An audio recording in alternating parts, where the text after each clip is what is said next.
অন্যদিকে কোচবিহারে ভয়াবহ অগ্নিকাণ্ড। মীনাকুমারী সংলগ্ন বাজারে একটি দোকানে অগ্নিকাণ্ড। বাজারের মধ্যে থাকা ইলেকট্রিকের দোকানেই আগুন। দমকলের দুটি ইঞ্জিনের চেষ্টায় আগুন নিয়ন্ত্রণে।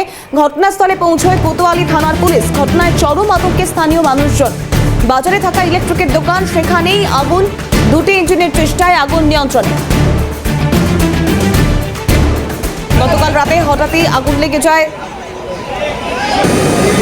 মীনাকুমারী সংলগ্ন বাজারের একটি ইলেকট্রিকের দোকানে।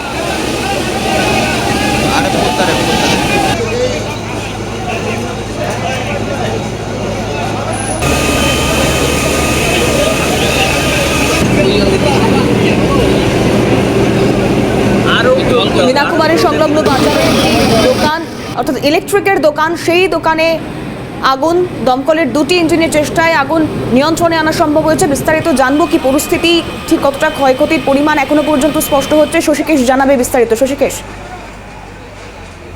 তোমাকে জানিয়ে রাখবো যে ক্ষয়ক্ষতির যে পরিমাণ এখনো পর্যন্ত সেটা জানা যায়নি। তার কারণ যে ইলেকট্রিকের দোকান বিশাল একটি বড় কোম্পানি, সে কারণে এই যে কোম্পানির 3তলা ও 4তলা দুটি কারখানায় কিন্তু আগুন লাগে, আর যার ফলে এলাকায় একটা কাঙ্ক্ষিত পরিস্থিতি তৈরি হয়।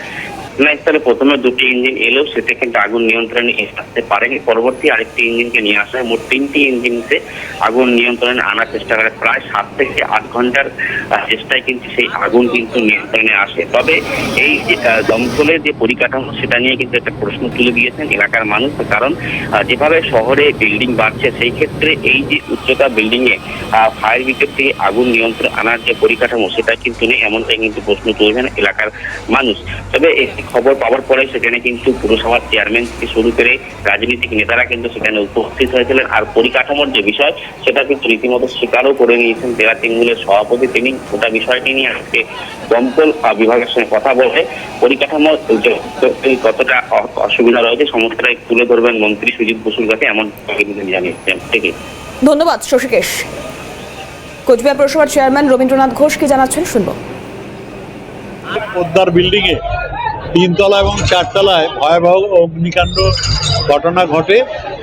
ফায়ার ব্রিগেডকে ফোন করলে দুটো ফায়ার ব্রিগেডের গাড়ি আসে, পুলিশ প্রশাসনের লোকজন আসে, সমস্ত লোকজন আসে।